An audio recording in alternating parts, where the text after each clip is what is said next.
Bienvenue dans Entre-deux, ce débat d'entre-deux tours pour la 5e circonscription aujourd'hui que j'ai le plaisir de co-animer avec Emmanuel Charlot, chef de rédaction de Ouest France, dans le cadre de notre partenariat. Merci Bonjour à d'être là. tous, merci. D'abord, la carte d'identité de cette 5e circonscription, la Nord-Est, Le Mans, Mamers, La Ferté-Bernard. On peut évoquer Saint-James-sur-Sarthe, Saint-Côme-en-Véré, Semur-en-Vallon. Au Mans, on peut parler du Mans Nord-Est, une partie de Est de l'avenue Bollé, le Jardin des Plantes, le quartier Prémartine, quartier Maillet ou Banjean.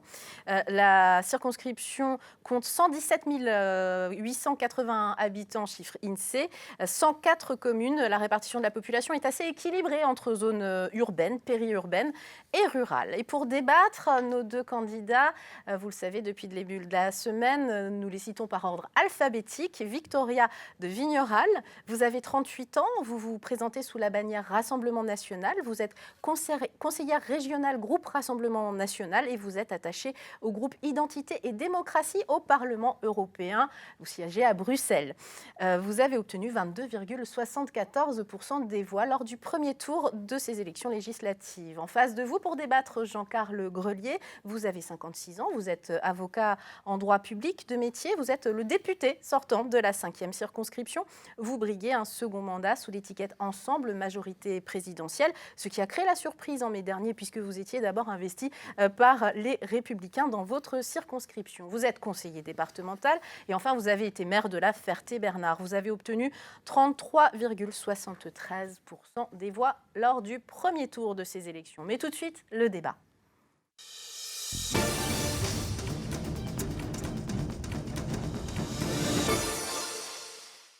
Alors on commence par la santé, si vous le voulez bien. La désertification médicale dans le département, un thème qui inquiète beaucoup les Sarthois, un constat largement partagé. Quel constat vous en faites et surtout quelles mesures vous pourriez préconiser pour que les choses s'améliorent dans les années qui viennent ? Alors effectivement, les chiffres en la matière dans la Sarthe sont très très mauvais. C'est-à-dire qu'on est un des départements les pires au niveau de la France, classé 97e. C'est clair que des questions comme ça, quand il s'agit de s'installer dans un territoire un petit peu plus reculé, peuvent être un frein. On doit avoir des médecins près de nous, disponibles pour nous. Nous avons des mesures claires du Rassemblement national en la matière. C'est-à-dire déjà mettre un moratoire sur toutes les fermetures de lits et d'urgence, premièrement. Deuxièmement, il faut trouver des solutions pour inciter quand même les médecins à s'installer dans les territoires. Donc ces mesures-là peuvent être incitatives, c'est-à-dire proposer des mesures fiscales, des leviers fiscaux. On peut aussi imaginer aider les médecins pendant leurs études, à financer leurs études pour éviter de prendre des jobs étudiants en plus à côté, etc., en échange d'un certain nombre d'années de prestations sur les territoires. Après ça, on peut espérer qu'évidemment, ils se plaisent dans nos territoires, ils font de leur vie dans nos territoires et ils restent.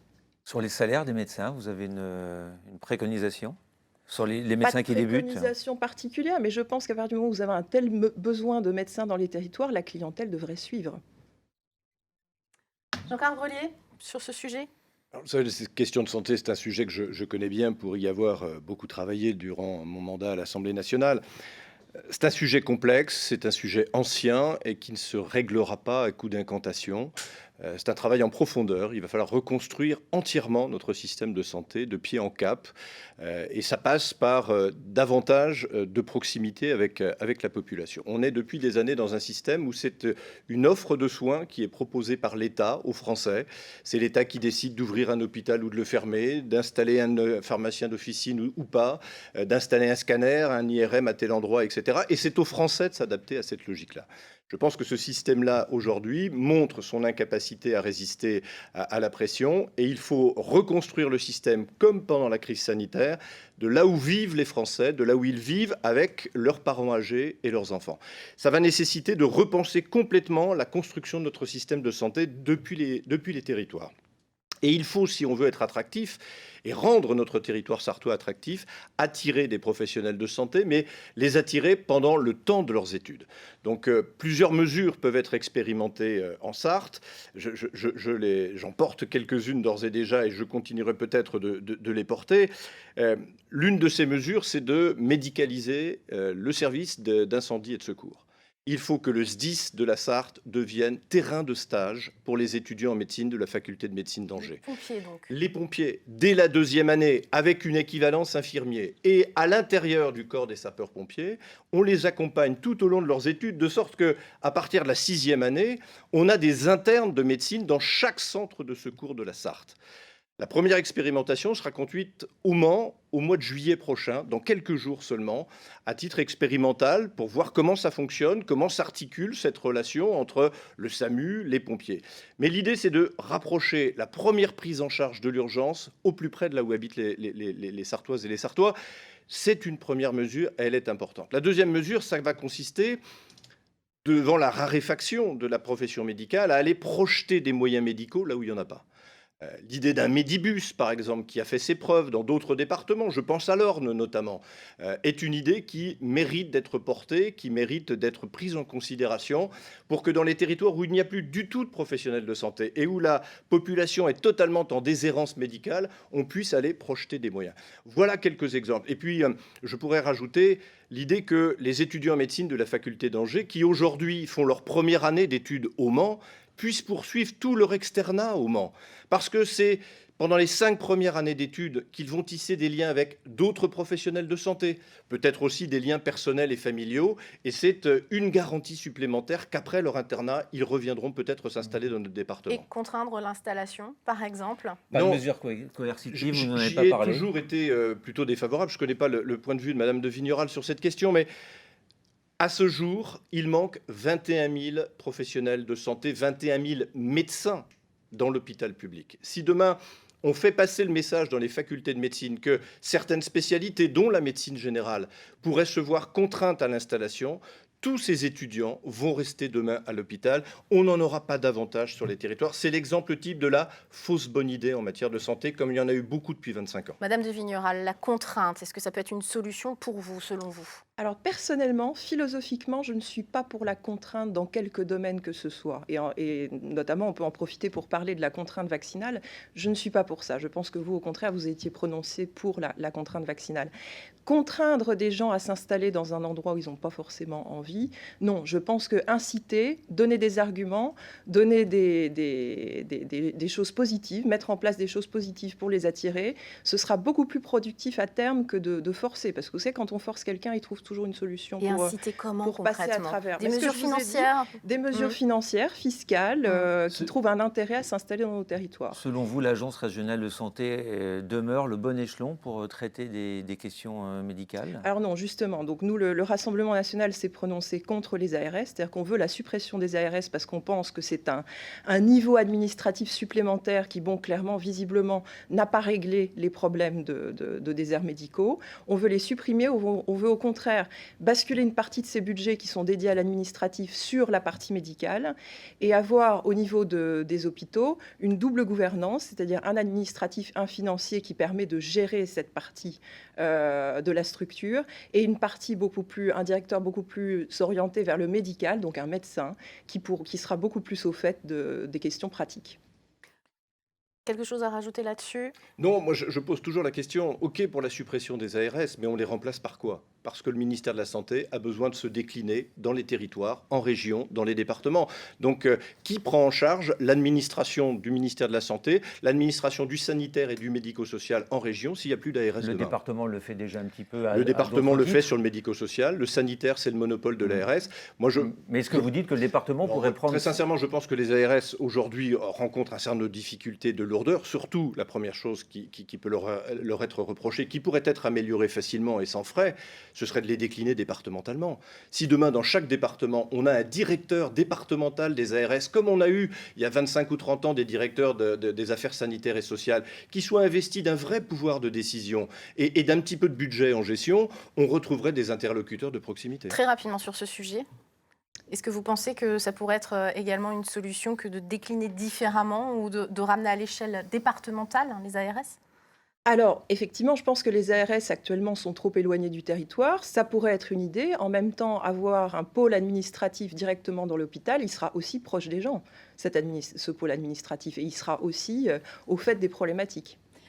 On parlait de proximité sur le territoire, Emmanuel. C'est la question aussi des mobilités, n'est-ce pas? Alors voilà, effectivement, celle des mobilités, du quotidien des Sartois, de la hausse du prix du carburant. Comment lutter contre cette hausse et surtout comment inciter les Sartois à davantage utiliser les transports collectifs, les mobilités douces? Madame Léa de Vigneron. Delignan. Alors voilà, bon, nous pour les transports, la position est claire, c'est-à-dire qu'on considère, bon, on a dit tout à l'heure que dans notre circonscription, on a effectivement une répartition de la population qui est assez égale entre ville et campagne. Donc dans les villes, je pense qu'effectivement, il y a déjà des mises en place de transports multimodaux, donc je préfère qu'on ne perde pas de temps là-dessus. Par contre, pour les campagnes, nous, notre position est très claire, c'est-à-dire que le tout à l'électrique, la guerre contre la voiture, cette espèce de dogme écologique, on est complètement contre. Il a été voté récemment au Parlement européen la fin des voitures thermiques en 2035. Je pense que votre nouvelle famille politique s'est exprimée largement positivement sur le sujet. D'ailleurs, nous, c'est tout le contraire. C'est-à-dire qu'on considère, nous, c'est l'écologie du bon sens. À la campagne, on ne peut pas se passer d'une voiture. Les distances sont trop longues, le maillage des transports en commun n'est pas assez large et n'a pas forcément lieu d'être, parce que quand sur une journée, vous devez déposer vos enfants à l'école, faire vos courses, aller travailler à 30 km, eh ben, vous avez besoin d'une voiture. Donc là, effectivement, nous, notre grosse inquiétude, c'est que cette voiture, qui donc est la clé de la liberté, la clé de l'indépendance, du travail, de tout ce qui va autour, bah, là, actuellement, il est surchargé de taxes. Et les prix de l'essence ne cessent de flamber. On est dans une logique maintenant où on n'arrive pas à le faire, ne serait-ce que le faire s'arrêter un minimum, à faire arrêter cette hausse un minimum. Donc nous, on veut la baisse des taxes sur les carburants, et d'ailleurs sur tous les produits de l'énergie en général, jusqu'à 5,5%. Pour au moins avoir une mesure concrète pour déjà de première nécessité, de première urgence pour le pouvoir d'achat des ménages. Mobilité, Jean-Carl Grelier. C'est une vraie difficulté, et contrairement à ce que disait Madame de Vigneron, en dehors de la ville du Mans, il n'y a pas de système de transport en commun dans les autres villes de la circonscription. Il n'y a pas à La Ferté-Bernard, il n'y en a pas à Mamers, il n'y en a pas à Vibray, il n'y en a pas à Bonnétable.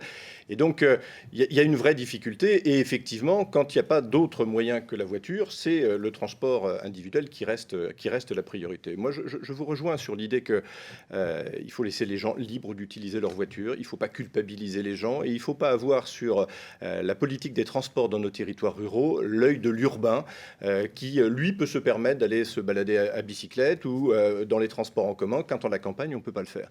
On utilise sa voiture dans nos territoires, et notamment dans ce territoire de la 5e circonscription, pour aller travailler, pour emmener ses enfants à l'école, pour aller chez le médecin, pour aller à des activités culturelles et sportives, et ça, c'est pas du luxe. Et donc, l'idée de retravailler sur le pouvoir d'achat et notamment sur les aides qui peuvent être apportées au carburant. C'est déjà l'aide de 15 centimes d'euros que le gouvernement a mis en place et qui sera prorogée jusqu'à la fin du mois d'août. Je pense qu'à la fin du mois d'août, le problème du prix du carburant ne sera pas réglé. Et je pense vraisemblablement qu'à l'occasion des débats budgétaires que nous aurons sur le dernier trimestre de l'année 2022, nous serons amenés à réfléchir à une baisse assez sensible des taux de la fiscalité du carburant, parce qu'on sait que sur un litre d'essence aujourd'hui, c'est près de 80% de taxes et qu'on est arrivé au-delà du seuil qui est supportable pour un grand nombre de nos concitoyens. Vous ne parlez pas du train, tous les deux, ce qu'on appelle les petites lignes, les lignes fines de desserte. C'est pas un chantier d'avenir pour vous, la rénovation, voire même la réouverture de ces lignes? Rapidement, Jean-Carl. Pardon. En avance sur le temps de parole. Allez-y, je vous en prie, si vous voulez. Oui, tout à fait. Oui, je peux enchaîner, effectivement. Donc, le train et dans les transports en commun en général, on a une mesure qui est aussi, là encore, claire et nette. C'est moins de taxes sur tous les frais des transports en commun.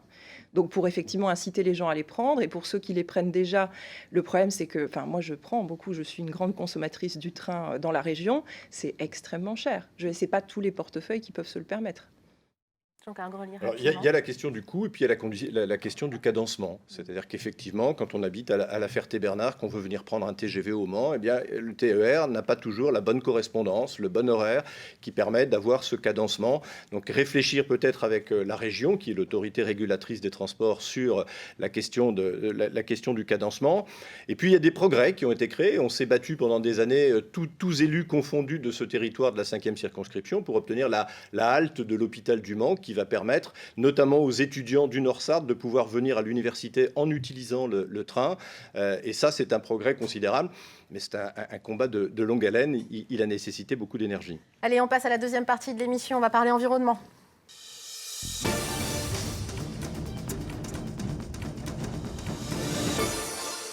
On On le sait, la jeunesse notamment fait du réchauffement climatique et de la lutte contre ce réchauffement une de ses priorités. On le voit dans les rues régulièrement lors de manifestations de jeunes notamment. Comment inciter les citoyens, mais aussi les collectivités et les entreprises à aller beaucoup plus loin en ce sens? Vous savez, moi je crois beaucoup que la responsabilité vient de la liberté. Et plus on est contraignant, moins on est responsable. Et plus on inspire de contraintes, et moins on inspire de confiance. La transition énergétique et l'écologie sont évidemment des sujets qui sont au cœur du débat d'aujourd'hui et peut-être encore plus de demain. Et on n'échappera pas à ces débats-là.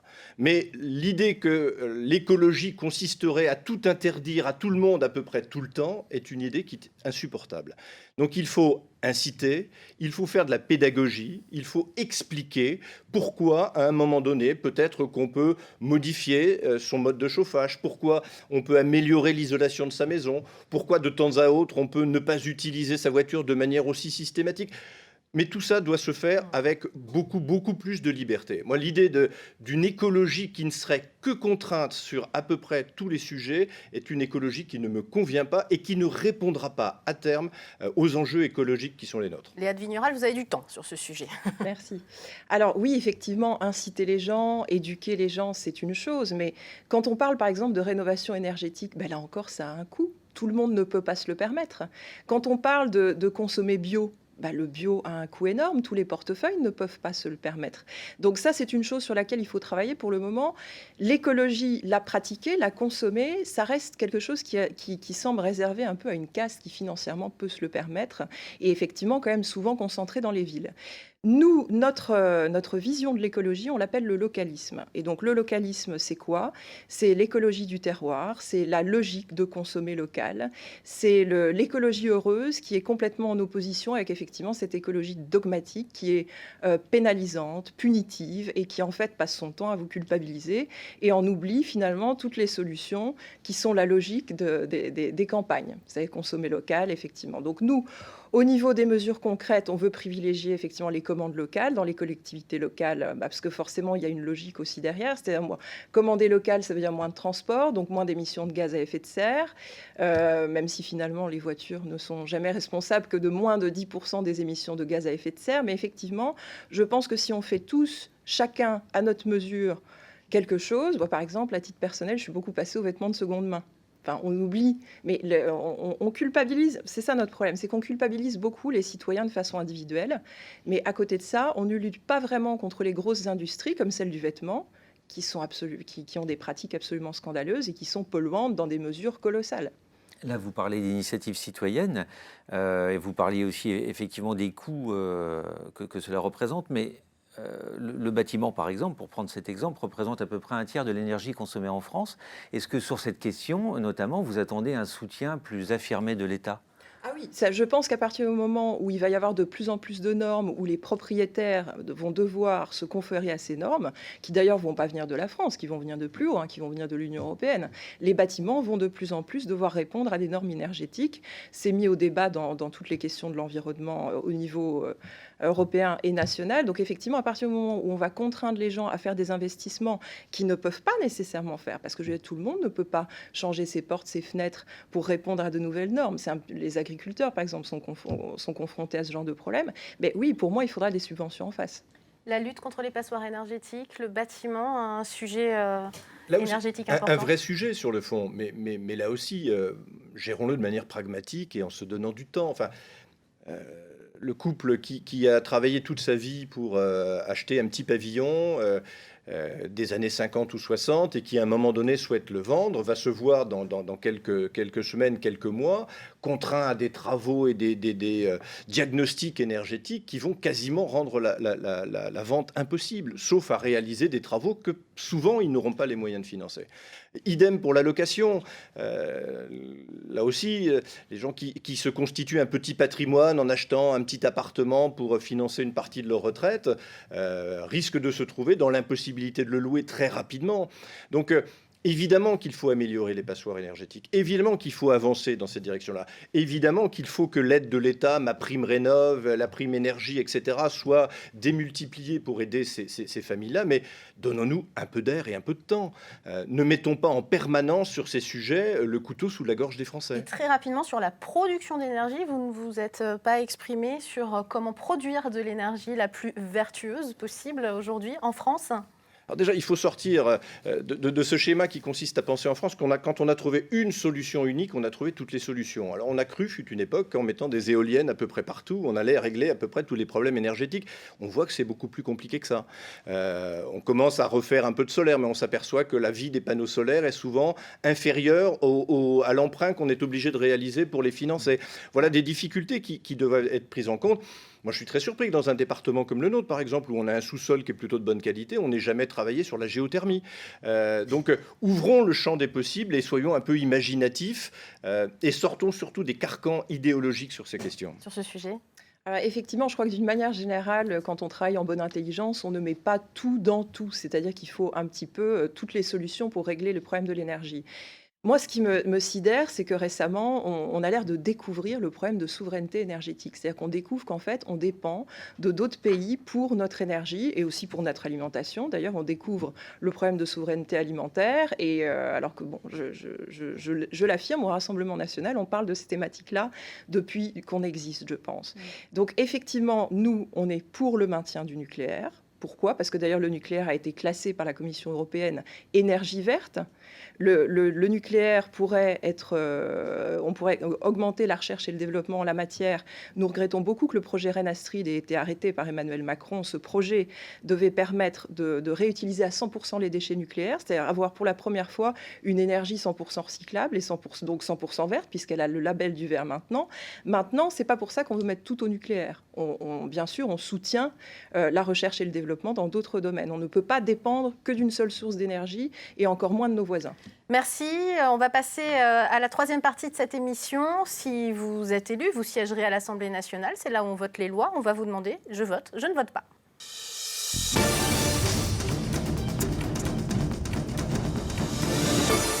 Pour les questions. Allez, Victoria de Vigneral pour la première question. Je vais vous demander de la lire à haute voix. Alors, êtes-vous favorable au développement du photovoltaïque sur notre territoire ? Au niveau du timing, ça tombe bien. Effectivement, on vient de s'exprimer sur l'énergie.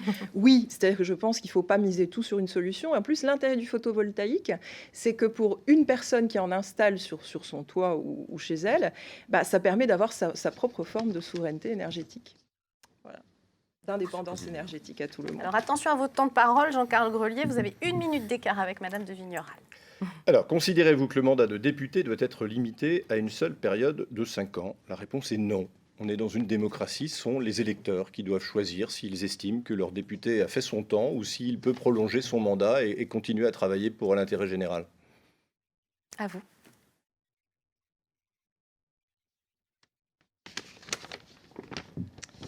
Êtes-vous favorable au recul de l'âge légal de la retraite ? Je crois que la position du Rassemblement national est très claire là-dessus.